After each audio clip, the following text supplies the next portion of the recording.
ରତନପୁର ହାଟ ଉପରେ 30 ରୁ 35 କିଲୋମିଟର ରେଡିୟସ୍ ଭିତରେ ଯେତେ ଗାଁ ଗଣ୍ଡା ସବୁ ଅଛି, ସବୁ ଲୋକମାନେ ନିର୍ଭର କରୁଥିଲେ ରତନପୁର ହାଟ ଉପରେ।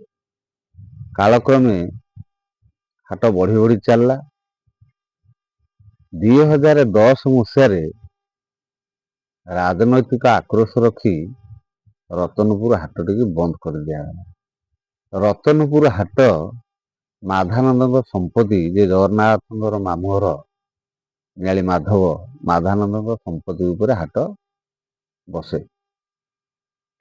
2000 ମସିହା ଠାରୁ ଏ ହାଟ ବନ୍ଦ ହେଇଯାଇଛି। ଏ ହାଟରେ ଆମର ଗ୍ରାମ ଦେବତୀ ଅଛନ୍ତି ରତନପୁର ଗ୍ରାମର ମା ବିଳାସୁଣୀ।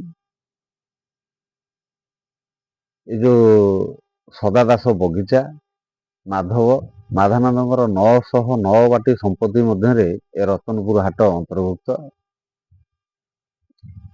ରତନପୁର ହାଟ, ଏଠି ମାଧାନନ୍ଦ ଦୋଳ ପୂର୍ଣ୍ଣିମାକୁ ଭୋଗ ଖାଆନ୍ତି। ତାଙ୍କର ଆସ୍ଥାନ ବି ଏଠି ଅଛି।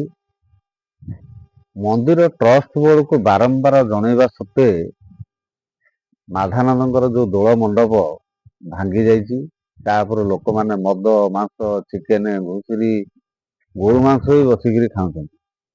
ମନ୍ଦିର ଟ୍ରଷ୍ଟ ବୋର୍ଡ, ରାଜନୈତିକ ବ୍ୟକ୍ତି ସମସ୍ତଙ୍କୁ କହିଲା ପରେ ବି ତାର କିଛି ପୁନରୁଦ୍ଧାର ହେଇପାରୁନାହିଁ।